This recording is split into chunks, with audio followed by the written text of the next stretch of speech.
আমরা বর্তমানে defending champion Argentina. আমরা আশা করি এবারেও আর্জেন্টিনা কাপ নিবে, কারণ আর্জেন্টিনা যে খেলোয়াড়রা আছে তারা হচ্ছে পৃথিবীর সবচেয়ে ভালো ভালো খেলোয়াড়গুলো আর্জেন্টিনায় আছে, যেমন মেসি আছে, আর্জেন্টাইন গোলরক্ষক আছে মার্টিনেজ।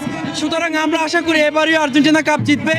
এবং যারা ব্রাজিল সমর্থকরা যে বলে আমরা 3 পিস বলে, তাদের উদ্দেশ্যে বলতে চাই তারা 7 আপ আর জার্মানি থেকে খেয়েছিল।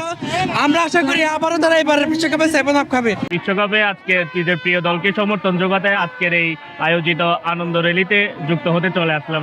আসলে বর্তমানে বলতে পারেন যে কি বিশ্বে আর্জেন্টাইন ফ্যানরা সবচেয়ে রিল্যাক্সড মোডে আছে।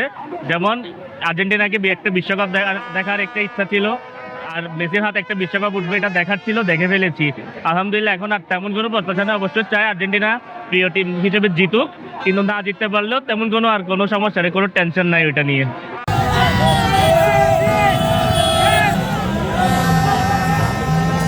আমরা সবসময় আর্জেন্টিনার ফ্যানরা সামাজিক কিছু দায়বদ্ধতা আছে আমাদের, আমরা সামাজিক কাজ করি সবসময়। সে কারণে যে আমাদের আর্জেন্টিনার সাপোর্টাররা আমরা আনকমনভাবে কিছু উদ্যোগ নিয়েছি, যে উদ্যোগের মধ্যে আমরা এবারে যেমন আপনার বৃক্ষরোপণ, জাতীয় বৃক্ষরোপণ, যে কারণে আমরা বৃক্ষরোপণ কর্মসূচি পালন করেছি। এবং কক্সবাজারে যে বিচ 120 কিলোমিটার, যারা বিশ্বের মধ্যে সবচেয়ে নাম করা বিচ, সে কারণে ওইটা আমরা এই পরিষ্কার পরিচ্ছন্নতা অভিযানের মতো করে আমরা এই আর্জেন্টিনা সাপোর্টার আমরা কাজ করছি। এবং আজকে যে আপনি দেখছেন পুরো কক্সবাজারে মানুষ কিন্তু আর্জেন্টিনার জার্সি পরে এখানে সমবেত হয়েছে। আমরা সামাজিকভাবে বিশ্বকাপটাকে সবার মাঝে ছড়িয়ে দিতে চাচ্ছি। যেমন আমরা সমুদ্র পরিষ্কার অভিযান আছে আমাদের, আর্জেন্টিনা সাপোর্টার যারা আছে তারা সৃজনশীল কিছু কর্মসূচি হাতে নিয়েছে। তার মধ্যে যেমন বৃক্ষরোপণ আছে, তেমনি সমুদ্র পরিষ্কার করার মতো একটা অভিযানে আমরা নেমেছি।